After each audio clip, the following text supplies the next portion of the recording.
What's going on, my friends? My name is MTraiderDates, and welcome back to another episode of The Legend of Zelda: A Link Between Worlds for the Nintendo 3DS. We're all off last time. We made it here to the Desert Palace, which is where we are going to be taking on in this video. So let's go ahead and do it. Now, the Desert Palace, as you can see, it's a very interesting dungeon, and in the sense that it is actually the only dungeon where you're rescuing one of the 7 sages, and the dungeon itself mostly takes place in the light world in Hyrule instead of in Lorule. Every other dungeon that you're going to be taking on is going to be taking place in Lorule instead. So yeah, so Desert Palace has quite a makeover from the previous game. It's pretty crazy, as you can see. It's usually like the dungeon where you really take advantage of the Pegasus boots in the previous game, but this time around, you're really making use of the Sand Rod, as using the Sand Rod is how you're going to be solving a lot of the puzzles in this dungeon. Alright, so what we have to do here is, for this puzzle in this room, is you want to move that statue right in that position right there.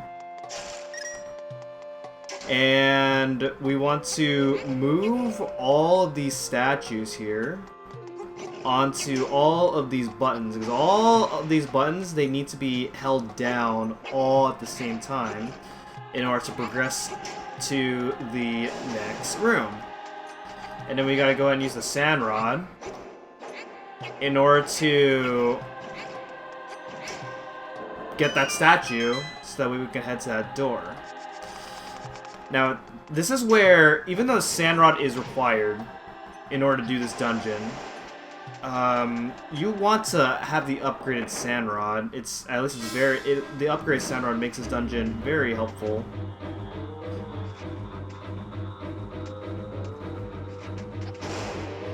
The sand pillars that come out of the sand when you use the Sand Rod will stay raised as long as you, until you use the Sand Rod again for a different reason. And it's also used to, later on, we're going to be finding some Mai-Mais are actually required using the Sand Rod.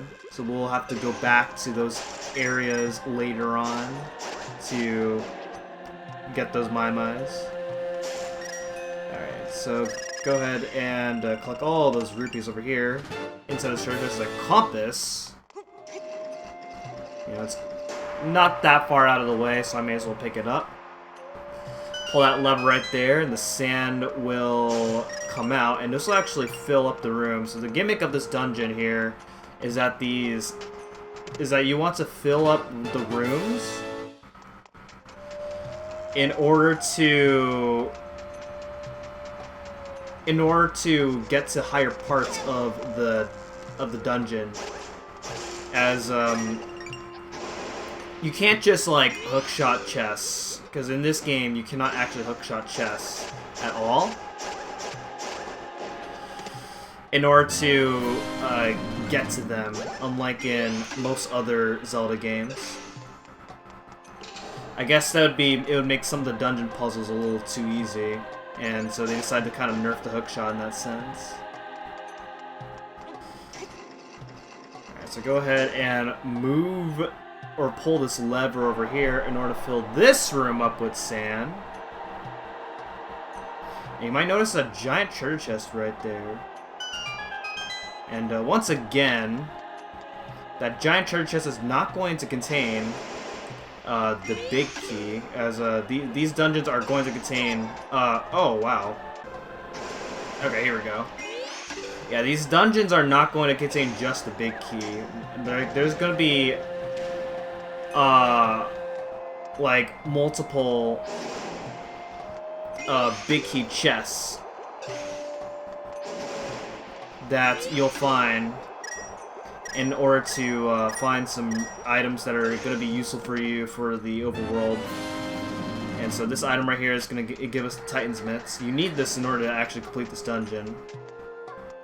Alright, so we actually have to head on back now that we have the Titan's Mitts.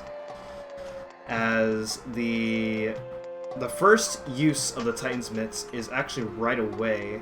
So back to where we fought that Pokey earlier. We actually want to... Well, first off, we want to go ahead and head over here. Lift this giant rock. That's what the Titan's Mitts does. It allows you to pick up those giant rocks there. And so this actually drastically opens up the overworld now. Whenever we go back to exploring both Hyrule and Lorule later on. And just like in A Link to the Past, Desert Palace is split up into two parts. So now we're going to head to the second part here. And right away, we're off to...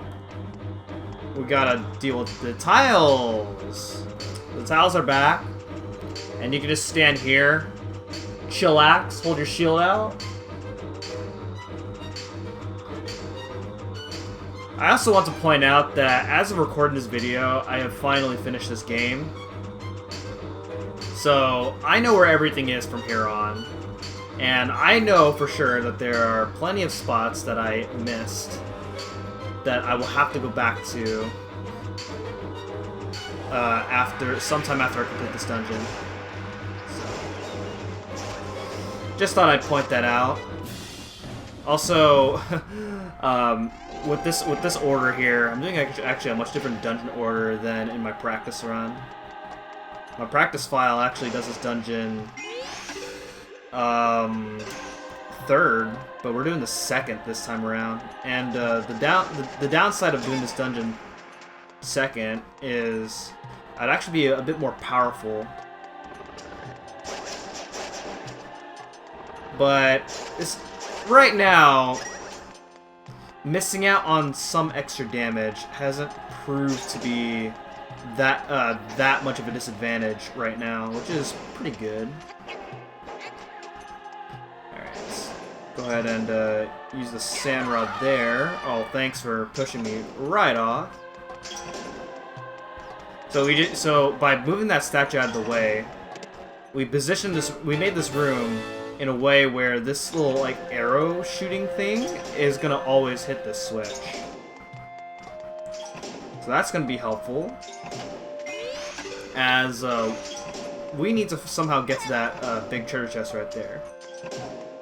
So while we're in this room, we're gonna go ahead and make our way over here, just like this. And then let's see what we got here. Go ahead and lift this giant rock out of the way. And this will reveal this treasure chest right here. Get ourselves a silver rupee. Again, you don't really need this, but I mean, if you intend on getting everything, then getting all the rupees that you can get is very helpful. And this is an optional room right here, like completely optional. But over here, you get yourself another silver rupee, which again is going to prove helpful for when we start, doing more things later on after this dungeon. Alright, so go ahead and blow up both of those pillars there, or rocks. That way we can get to this level right here. And we want to guide this cannonball and have that cannonball break open that block right there. So that way all the sand comes out to fill up the previous room. Very awesome. And now, as you can see, some sand has filled up.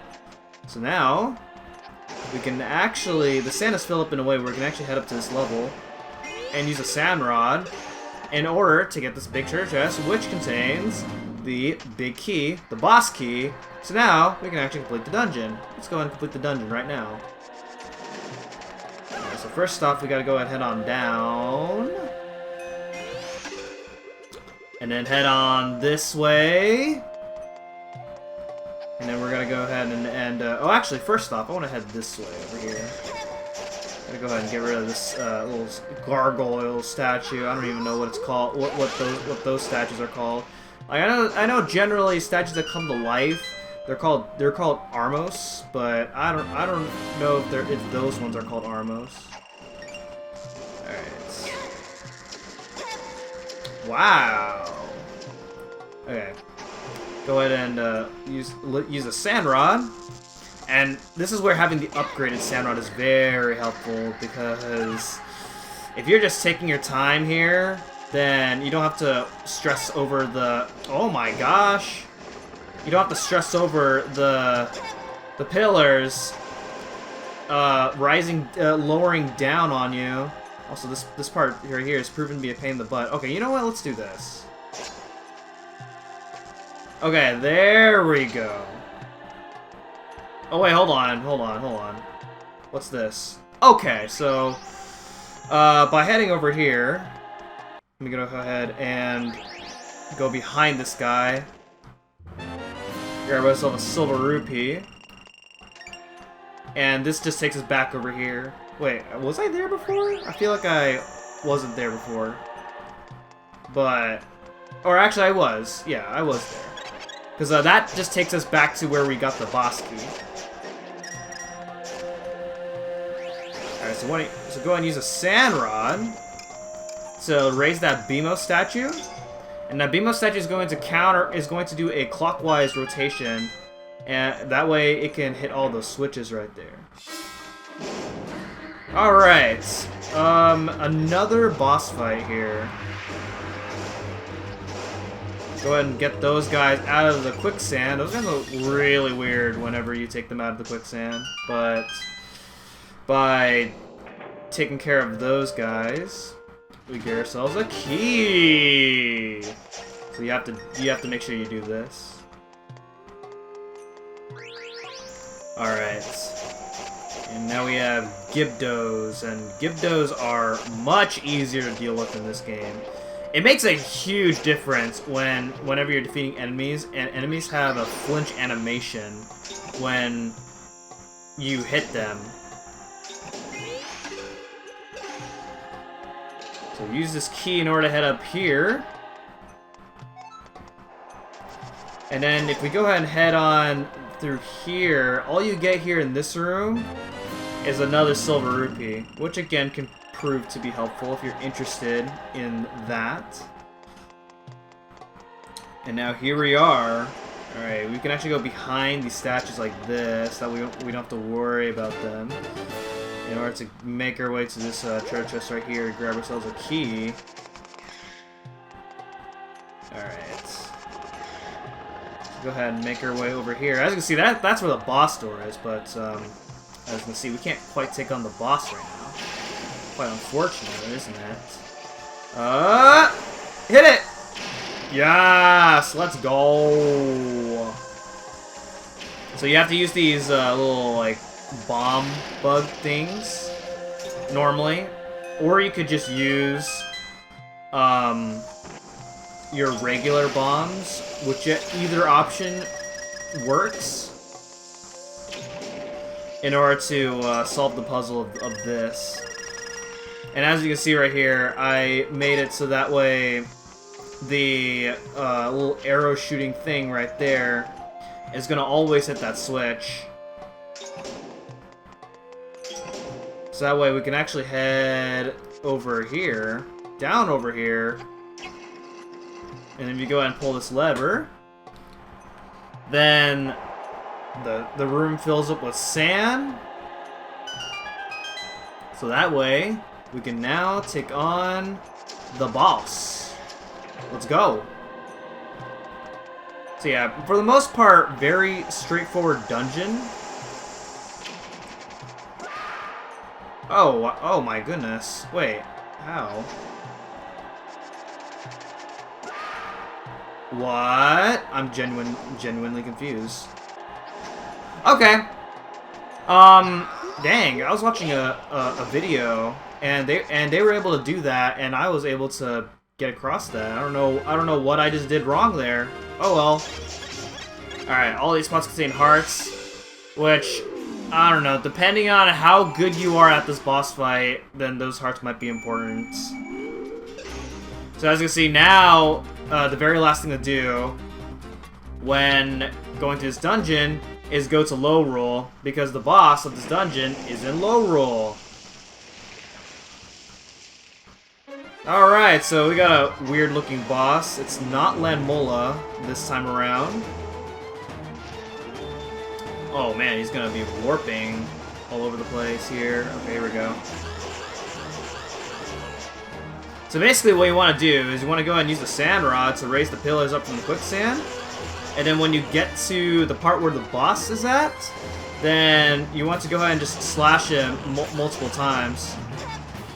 And then when you do enough hits, then it's going to start like shooting out these little like cactus things. And these cactus things will just hit you, try and knock you off the quicksand. And then, now we get to the second phase right here. And this second phase right here is where he's going to start shooting this beam, which will actually push you into the quicksand, which is really bad. Now, having the upgraded sand rod is so useful for this fight because you can stand on these pillars for a very long time without having to worry about the pillars like falling down. And there we go. That is the boss fight.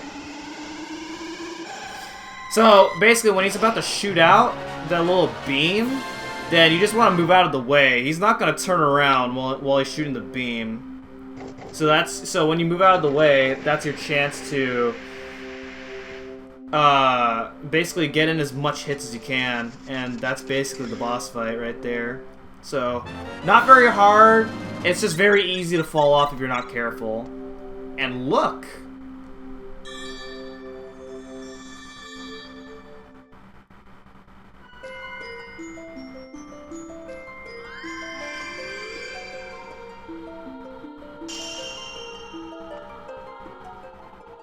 Hey, you came to rescue me? Well, I don't know what to say. But, hey, my fortune came true after all. You took your sweet time getting here, didn't you? I was in big trouble, and I got to get back to my gram. That's alright, I forgive you. Just don't take that long to rescue me next time. And don't make any other sages wait that long either. Come on, get to saving the rest. Well, I'm sorry, I don't know when the next time you're gonna get kidnapped, but I promise I will save you in an instant. I guess, Irene. But we're out.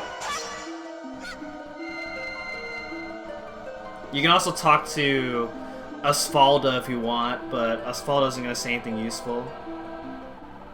Oh, lovely Zelda. What is it like to be a princess from a kingdom blessed by so many happy endings?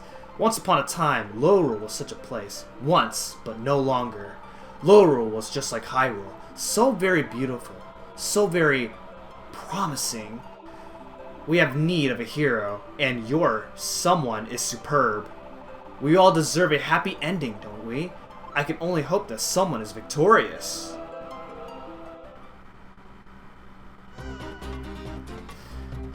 Alright, and with that being said, that is going to be it for this episode of The Legend of Zelda: A Link Between Worlds, and next time, we are going to explore more of Lorule now that we have the Titan's Myths, and possibly head to our next Lorule dungeon. So, I keep wanting to say Dark World because it's kind of like the Dark World, but it's not, but...